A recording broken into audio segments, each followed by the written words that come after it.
പ്രിയപ്പെട്ടവരെ, ഈ വീഡിയോ നിങ്ങൾക്ക് പരിചയമുള്ള എല്ലാ വൈദികർക്കും സിസ്റ്റേഴ്സിന് അയച്ചു കൊടുക്കണമെന്ന് വളരെ സ്നേഹത്തോടെ ഓർമ്മിപ്പിക്കുകയാണ്. ഇന്നലെ 2025 മെയ് 14 തൃശ്ശൂർ അതിരൂപതയിലുള്ള ഇരുമപ്പെട്ടി പതിയാരം സെൻറ്റ് ജോസഫ് ചർച്ചിലുള്ള യുവ വൈദികൻ 32 വയസ്സുള്ള അച്ഛന് ആത്മഹത്യ ചെയ്തു എന്നുള്ള വാർത്ത കേട്ട് വളരെ സങ്കടത്തോടെയാണ് നിങ്ങളുടെ മുൻപിലിരിക്കുന്നത്. ഈ ഇടയായിട്ട് നമ്മുടെ സഭയിലുള്ള വൈദികരും സന്യസ്തരും ആത്മഹത്യ ചെയ്യുവാനിടയായ സാഹചര്യം കണക്കിലെടുത്തുകൊണ്ട് ഇനി ഒരു വൈദികനും ഒരു കന്യാസ്ത്രീയും മരിക്കുവാൻ പാടില്ല, ആത്മഹത്യ ചെയ്യാൻ പാടില്ല എന്ന വളരെ വേദനയോടെയാണ് ഈ വീഡിയോ ഞാൻ ചെയ്യാനുണ്ടായ കാര്യം എന്ന് ആദ്യമേ തന്നെ നിങ്ങൾ ഓർമ്മിപ്പിക്കുകയാണ്.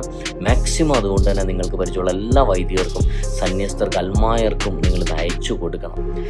പ്രിയപ്പെട്ട വൈദികരെ, സന്യസ്തരെ, നിങ്ങളിതെല്ലാം ചെയ്യുമ്പോൾ വിശ്വാസികൾ നിങ്ങളെ നോക്കിയാണ്, നിങ്ങളുടെ പിറകെയാണ് ഞങ്ങളെപ്പോലെയുള്ള വിശ്വാസികൾ നടക്കുന്നത്. ഒരു നാളിൽ ഞങ്ങളെ പഠിപ്പിച്ചു തന്നവരാണ് നിങ്ങൾ. എങ്ങനെ ജീവൻ തരുന്നതും എടുക്കുന്നത് കർത്താവാണെന്ന് പറഞ്ഞ് ഞങ്ങളെ പഠിപ്പിച്ച് തന്ന വൈദികരാണ് ഇത് കാണിക്കുന്നത്, സന്യസ്തരാണ് ഇത് കാണിക്കുന്നത്. വളരെ വേദനയുണ്ട്. എന്ത് മെസ്സേജാണ് നിങ്ങൾ ഈ തലമുറയ്ക്ക് കൊടുക്കുന്നത്? പ്രത്യേകിച്ച് ഈ യുവ തലമുറയോട് നിങ്ങൾ എന്ത് സന്ദേശമാണ് കൈമാറുന്നത്? നിങ്ങൾക്കറിയോ, ഈ കഴിഞ്ഞ നാളുകളായി ഒത്തിരി പേര് കൗദാശിക ജീവിതത്തിൽ നിന്ന്, പ്രത്യേകിച്ച് കുമ്പസാരത്തിൽ നിന്ന് അകന്നു നിൽക്കുകയാണ്. എന്നോട് പലരും പറഞ്ഞൊരു കാര്യമുണ്ട്, ബ്രദർ, എന്തിനെ ഞങ്ങൾ കുമ്പസാരിക്കണം?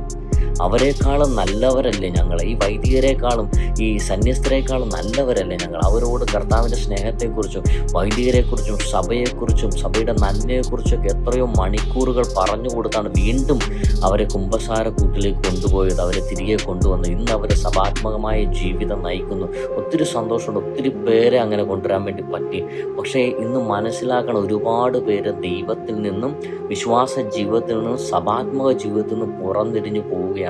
ഈ കാലഘട്ടത്തിൽ കൃപയോടെ അഭിഷേകത്തോടെ നിൽക്കേണ്ടവരാണ് വൈദികരും സന്യസ്തരും. വഴികാട്ടിയാകേണ്ടവരാണ്, ഞങ്ങൾക്ക് മാതൃകയാകേണ്ടവരാണ്. അങ്ങനെയുള്ള നിങ്ങൾ ഒരിക്കലും ഒരു എതിർസാക്ഷ്യം വരുത്തിവെക്കാൻ പാടില്ല. എന്തുകൊണ്ടാണ് ഈ വിധത്തിൽ ഈ കാലഘട്ടത്തിൽ ഇങ്ങനെയൊക്കെ സംഭവിക്കുന്നതെന്ന് ഓർക്കുമ്പോൾ തന്നെ ചങ്ക് പിടക്കുക. ഓരോ വൈദികരും സന്യസ്തരും വളരെ വ്യക്തമായി തീരുമാനിച്ചുറപ്പിക്കേണ്ട ഒരു കാലഘട്ടമാണ് ഇനിയുള്ള കാലഘട്ടം. വളരെ കൃപയോടെ നിന്നില്ലെങ്കിൽ പ്രിയപ്പെട്ട വൈദികരെ, സന്യസ്തരെ, നിങ്ങൾ വീണുപോകും. പിശാച് നിങ്ങളുടെ പിറകെയുണ്ട്, അത് മറന്നു പോകരുത്. വീഴാത്തവരായി ആരും ഇല്ല. ചിലപ്പോൾ പല പ്രശ്നങ്ങളിലും നമ്മൾ വീഴാം, പക്ഷേ അവിടെ നിന്ന് നമ്മൾ തിരിച്ചു വരണം. അല്ലാതെ ജീവിതം കൊണ്ടുപോയി നശിപ്പിക്കാനല്ല, ആത്മഹത്യ ചെയ്ത് തീർക്കാനല്ല ദൈവം നമ്മളെ വിളിച്ചത്. അങ്ങനെ നമ്മൾ ചെയ്യുമ്പോൾ നമ്മൾ സഭയോടും ദൈവത്തോടും കാണിക്കുന്ന അവിശ്വസ്തതയാണ്. പണ്ട് ഒരച്ഛൻ പ്രസംഗിച്ച് ഞാൻ ഓർക്കുകയാണ്, ഒരു വൈദികനെ പിശാചിന് വീഴ്ത്താൻ കഴിഞ്ഞാൽ ഒരു ഇടവകയെ മുഴുവൻ നേടാം. രൂപത നയിക്കുന്ന ബിഷപ്പിനെ പിശാചിന് വീഴ്ത്താൻ കഴിഞ്ഞാൽ രൂപതയെ മുഴുവൻ നേടാൻ കഴിയും. കാരണം അത്രമാത്രം കൃപയും അഭിഷേകവും ദൈവം നിങ്ങളിൽ തന്നിട്ടുണ്ട്. എനിക്ക് മനസ്സിലാവുന്ന ഒരു കാര്യമെന്ന് പറയുന്നത്, ഈ കാലഘട്ടത്തിൽ ദൈവത്തോടുള്ള സ്നേഹവും ദൈവവിശ്വാസവും ദൈവവിളിയും നഷ്ടപ്പെട്ടു പോകുന്നത് കൊണ്ടാണ് ഇങ്ങനെയൊക്കെ സംഭവിക്കുന്നത്. അതുകൊണ്ട് പ്രിയപ്പെട്ട വൈദികരെ, സന്യസ്തരെ, ഈ ഒരു കാര്യം ഞാൻ നിങ്ങളോട് പറയട്ടെ, വീഴാത്തവരായിട്ട് ആരുമില്ല, പ്രശ്നങ്ങളില്ലാത്ത മനുഷ്യരില്ല. പക്ഷെ തിരിച്ചു വരണം. നിങ്ങളെ ദൈവം ഏൽപ്പിച്ചിരിക്കുന്ന ദൗത്യം അതാണ്. ദിവംഗതനായ ഫ്രാൻസിസ് മാർപ്പാപ്പ പറഞ്ഞ കാര്യം ഞാൻ സ്നേഹത്തോടെ ഈ സമയങ്ങളിൽ ഓർക്കുകയാണ്. ഓരോ വൈദികനും ആടുകളുടെ മണം അറിഞ്ഞ ഇടയന് തുല്യമാകണം. അവർ ആടുകളെ തേടി ഇറങ്ങണം. എത്ര വൈദികർ ആടുകളെ തേടി ഇറങ്ങുന്നുണ്ട്, എത്ര വൈദികർ സ്നേഹത്തോട് പെരുമാറുന്നുണ്ട്. തിരിച്ചു വരണം.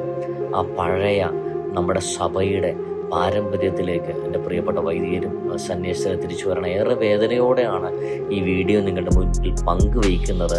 ഇന്ന് നമ്മുടെ വൈദികർക്കും സന്യസ്തർക്കും എന്താണ് സംഭവിച്ചുകൊണ്ടിരിക്കുന്നതെന്ന് ഒരു പിടിയും കിട്ടുന്നില്ല. അതുകൊണ്ട് ആ പഴയ നമ്മുടെ വിശ്വാസ പാരമ്പര്യത്തിലേക്ക്, സഭയുടെ സ്നേഹത്തിലേക്ക് ജനങ്ങളെ കൂട്ടിക്കൊണ്ടുവരേണ്ടവരാണ് നിങ്ങൾ. വഴിതെറ്റി പോയവരെ പോലും തിരികെ കൊണ്ടുവരേണ്ടവരാണ് വൈദികരെ. നിങ്ങൾ മാതൃകയാക്കേണ്ടവരാണ് ഞങ്ങൾ ഓരോരുത്തരും. നിങ്ങൾ കാണിച്ചു തരുന്നതാണ് നാളെ ഞങ്ങൾ ചെയ്യുന്നത്. പ്രത്യേകിച്ച് ഇന്നത്തെ യുവ തലമുറ. കഴിഞ്ഞ കുറച്ച് നാളുകളായി പലരും എന്നോട് ചോദിച്ചിട്ടുണ്ട്, എന്തിന് ഞങ്ങൾ വിശ്വാസത്തിൽ ജീവിക്കണം, എന്തിന് വിശുദ്ധ കുർബാനയിലും കുമ്പസാരത്തിലും കൗദാശിക ജീവിതത്തിൽ മുമ്പോട്ട് പോകണം? ഇന്നത്തെ തലമുറ ആ വിധത്തിലേക്ക് പോയിക്കൊണ്ടിരിക്കുക. അതുകൊണ്ട് നമ്മുടെ സഭയെ നമ്മളാണ് പൊതിഞ്ഞു പിടിക്കേണ്ടത്. മറ്റുള്ളവർക്ക് ചിരിക്കാനും കളിയാക്കാനുമുള്ള ഒരു കാര്യം പ്രിയപ്പെട്ട വൈദികരെ, സന്യസ്തരെ നിങ്ങൾ കൊടുക്കരുത് എന്ന് പ്രത്യേകം ഓർപ്പിക്കുകയാണ്.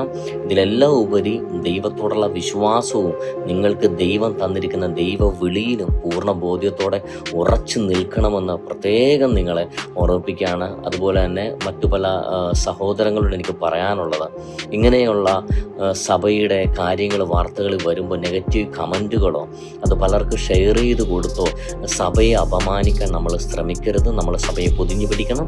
പ്രത്യേകിച്ച് വൈദികർക്ക് വേണ്ടി, സന്യസ്തർക്ക് വേണ്ടി പ്രത്യേകം പ്രാർത്ഥിക്കണം. ഓരോ വൈദികരും, ഓരോ സന്യസ്തരും ഇത് കേട്ട് വിലയിരുത്തി നിങ്ങളുടെ ജീവിതം കൂടുതൽ മഹത്വമാക്കി അനേകം മക്കളെ ഈശോയിലേക്ക് കൊണ്ടുവരാനുള്ള കൃപ ദൈവം നിങ്ങൾക്ക് തരട്ടെ എന്ന് പ്രാർത്ഥിക്കുകയാണ്. പ്രിയപ്പെട്ടവരെ, എല്ലാത്തിനും പരിഹാരം യേശുവിൻ്റെ കയ്യിലുണ്ട്. എല്ലാത്തിൻ്റെയും പരിഹാരം യേശുവിൻ്റെ കയ്യിലുണ്ട്. അതുകൊണ്ട് ശക്തമായിട്ട് വിശ്വാസത്തോടെ സഭയെ നയിക്കാൻ ദൈവം ഏൽപ്പിച്ചിരിക്കുന്ന ഈ ദൗത്യത്തിൽ നിന്ന് പിന്മാറാതെ അഭിഷേകത്തോടെ കൃപയോടെ പോകാനുള്ള ശക്തി സർവശക്തനായ ദൈവം എല്ലാ വൈദികർക്കും, സന്യസ്തർക്കും, അൽമായർക്കും തരട്ടെ എന്ന് ആത്മാർത്ഥമായി പ്രാർത്ഥിക്കുന്നു. കർത്താവ് അനുഗ്രഹിക്കട്ടെ.